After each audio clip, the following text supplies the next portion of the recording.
This is not a video about rocks. This is a true crime story. Right now, there's a global cartel that works just like a drug ring, but they don't move cocaine. They move the ground under your feet. They bribe police. They steal entire islands, and they kill journalists. Been killed in an accident who was reporting on illegal sand mining case. Today, I'm exposing the invisible $24 billion black market that's literally holding up our civilization, and why it's about to crack. It sounds crazy, right? Running out of sand on a planet made of rock. But here's what's happening right now. Sand and gravel make up over half of all materials we pull from Earth. That's roughly 50 billion tons every single year.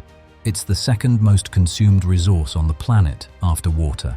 Here's what most people miss. We're not running out of sand in total. We're running out of the right kind of sand, in the right places, at the right price. This is about money, not geology. Sand is the invisible ingredient holding civilization together.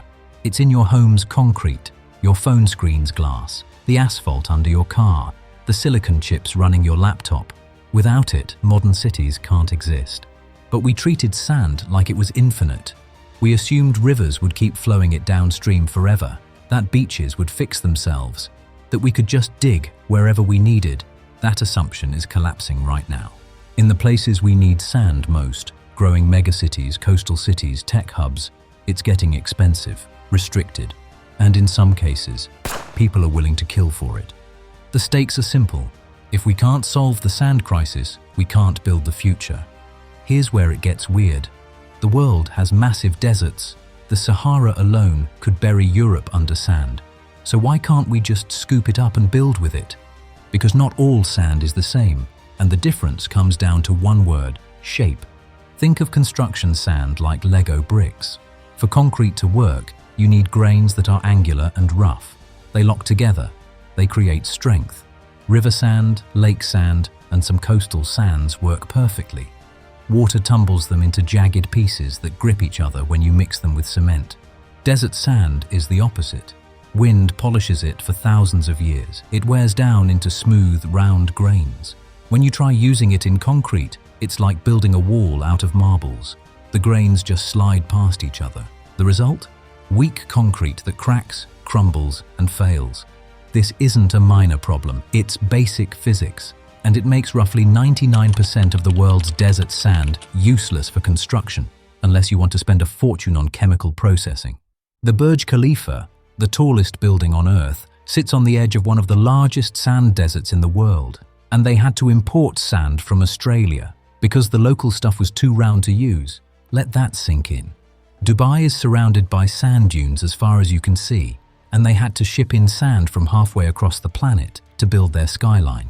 But it gets worse. Sand is heavy and cheap per ton. Transport costs eat up your profit fast. You can't move it more than a few hundred kilometers without losing money. So even if we could treat desert sand at scale, the shipping would make it too expensive for most projects. The result is cruel irony. We're drowning in sand. But most of it is useless for the one thing we need it for most: building cities. So if deserts are off the table, where do we turn? Rivers, lakes, coastlines, the places where nature shaped sand into the right form. And that's where the business turns deadly. In 2018, a journalist named Sandhya Ravishankar investigated illegal sand mining in Tamil Nadu, India. She published reports exposing the networks behind it, the bribes, the political connections, the environmental destruction. Shortly after, she started getting death threats. Her car was followed. She had to go into hiding. She's not alone. Across India, journalists and activists who investigate sand mining have been run over by trucks, burned alive, beaten to death by enforcers working for what locals call the sand mafia. This isn't exaggeration. This is a multi-billion-dollar shadow economy. It operates with the violence and power of a drug cartel. Governments try to regulate sand mining. They want to protect rivers and ecosystems. They issue permits, set quotas, ban dredging in certain areas. But demand doesn't care about regulation. Cities keep growing. Developers keep building. Concrete plants keep running. So illegal operators step in. They run dredging barges at night. They bribe local officials to look the other way. They use armed enforcers to protect their operations. In West Bengal alone, authorities have documented hundreds of illegal sand theft cases, seized vehicles, cash hauls, networks so deep they just adapt to new rules instead of disappearing.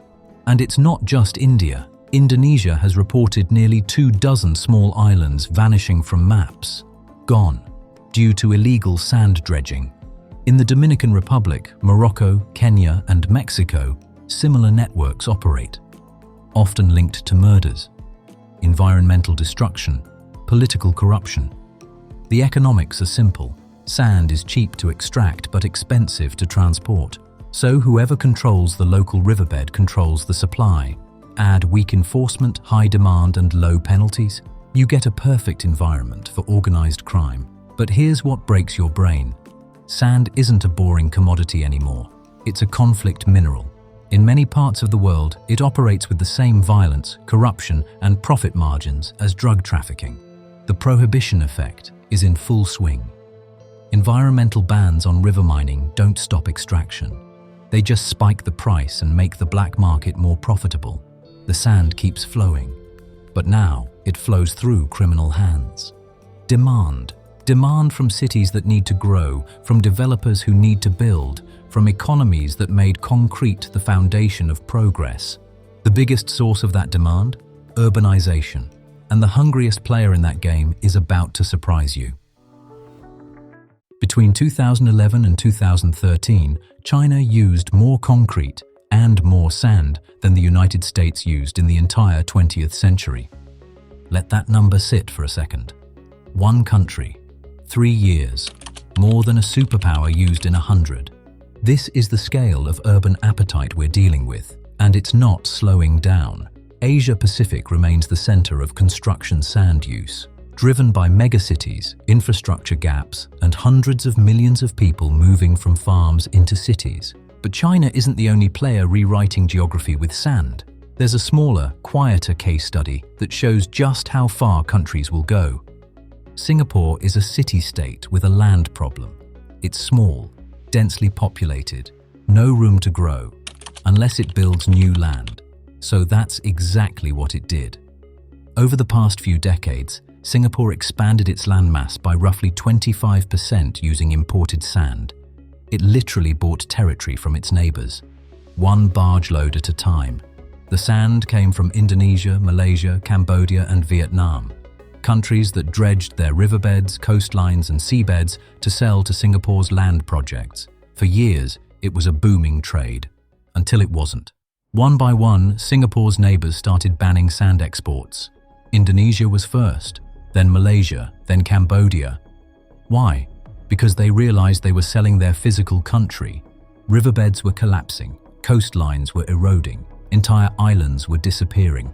Indonesia reported that nearly 24 small islands had vanished from official maps, gone, due to sand dredging. These weren't just environmental losses, they were sovereignty losses. In maritime law, islands define territorial waters. Lose the island, lose the sea. And here's the tension. Singapore didn't see it as stealing land. It saw it as a market deal. But for its neighbors, it felt like watching their country get loaded onto boats and shipped away, 1 ton at a time. Land is no longer a fixed asset. In the sand economy, land is a liquid commodity. It can be moved, sold, stolen across borders.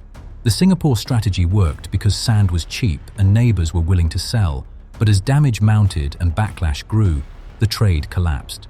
Now Singapore is turning to more expensive options. Reclaimed construction waste, offshore dredging, even exploring desert sand processing. But the lesson is clear. Urbanization doesn't just consume resources, it consumes geography. And when the sand runs out, cities hit a wall, literally. But concrete and land aren't the only things we make with sand. The crisis is also coming for your technology. So far, we've talked about construction sand, the bulk stuff that goes into concrete and land projects, but there's another kind of sand that's just as critical, and even harder to replace, high-purity silica sand. This is the sand that becomes glass, and silicon, and the backbone of the green energy transition. Here's the difference. Construction sand is a volume game. You need angular grains that bind concrete, and you need millions of tons of it. High-purity silica sand is a quality game. You need sand with very specific chemistry, low iron, high silica content, and you need it for industries where even tiny impurities can ruin the product. Solar panels are basically sandwiches of high-purity glass and silicon wafers. Wind turbines use fiberglass blades. Electric vehicle batteries need ultra-pure glass separators. If we're serious about hitting net zero emissions, we're going to need an explosion in demand for silica sand. And here's the problem. High-purity deposits are rare. You can't just dig up any beach and make a solar panel. You need specific geological formations, often in places that are ecologically sensitive or politically complicated. During the COVID-19 pandemic, we got a preview of this bottleneck. High-quality glass for vaccine vials was in short supply. Pharmaceutical companies scrambled to secure glass. Prices spiked. It was a small-scale version of what could happen if solar panel production ramps up faster than silica sand supply. The belief-breaking insight is this. The green energy revolution is actually a mining boom. You can't have a solar-powered future without a massive extraction economy. Every panel, every turbine, every battery, it all requires pulling something out of the ground. And it's not just energy. Your smartphone screen is made of chemically strengthened glass from high-purity sand. The silicon chips inside started as ultra-refined sand. The fiber optic cables carrying this video to your screen. Sand-based glass. We talk about the digital economy and the green transition like they're weightless, immaterial. But they're built on sand, literal sand. And the supply chains for that sand are just as fragile and just as prone to tension as oil ever was. So we have two sand crises running at once. A construction sand crisis driven by urbanization, and a high-purity silica crisis driven by technology and clean energy. Both pulling from the same fragile source, rivers, coasts and seabeds. Which brings us to the places caught in the middle, the economies that depend on sand for survival and are now watching it disappear. Imagine spending $17.5 million to restore a beach, only to watch most of it wash away in a single winter storm. That's not hypothetical. That's the reality of beach nourishment projects happening right now, in Florida, the Caribbean, across Europe. Coastal economies face a brutal double bind. They need sand to build hotels, resorts, and infrastructure, but they also need sand to keep the beaches that tourists come to see. And increasingly, they're losing on both fronts. Developers mine coastal and river sand to build beachfront properties. The mining destabilizes riverbeds and shorelines. It speeds up erosion. Beaches start disappearing. Tourism revenue drops. So governments step in with beach nourishment projects, pumping millions of tons of sand back onto the beach. But beaches are dynamic systems. Waves, currents, and storms constantly move sand around. Pumping sand onto a beach doesn't fix the system. It just temporarily masks the problem. In many cases, the new beach lasts a few months or years before it washes away again. Beach nourishment becomes a recurring expense, not a one-time fix. And it's expensive. A single project can cost tens of millions of dollars. For small island nations or coastal towns, that's a huge chunk of the annual budget. Money that could have gone to schools, hospitals, climate adaptation. Most of the beaches you see in major tourist destinations are artificial. They're infrastructure projects, not nature. They're maintained the same way you'd maintain a road or a bridge, through constant, costly intervention. And now climate change is turning up the pressure. Rising sea levels mean beaches erode faster. Stronger storms mean nourishment projects fail more quickly. Coastal cities need more sand for seawalls and flood defenses, just as supply is tightening and prices are rising.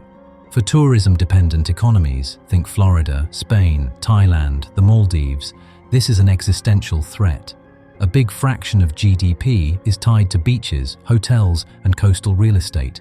Lose the beach, lose the economy, so they're caught in a trap. Mine sand to build, lose the beach, restore the beach, watch it wash away, repeat. And the costs keep climbing.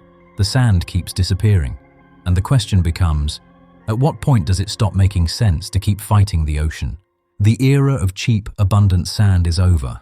What comes next will determine whether coastal cities adapt or abandon the coast entirely. We built the entire modern world on sand. We assumed it would last forever. It won't. But that isn't the end of the story. It's a chance to build something better. We're moving from an age of digging to an age of recycling. The era of cheap sand is over, but the era of smart building is just getting started. Make sure you subscribe, because the stories I'm bringing you next will change how you see the world. Let's stop borrowing from the future and start building it.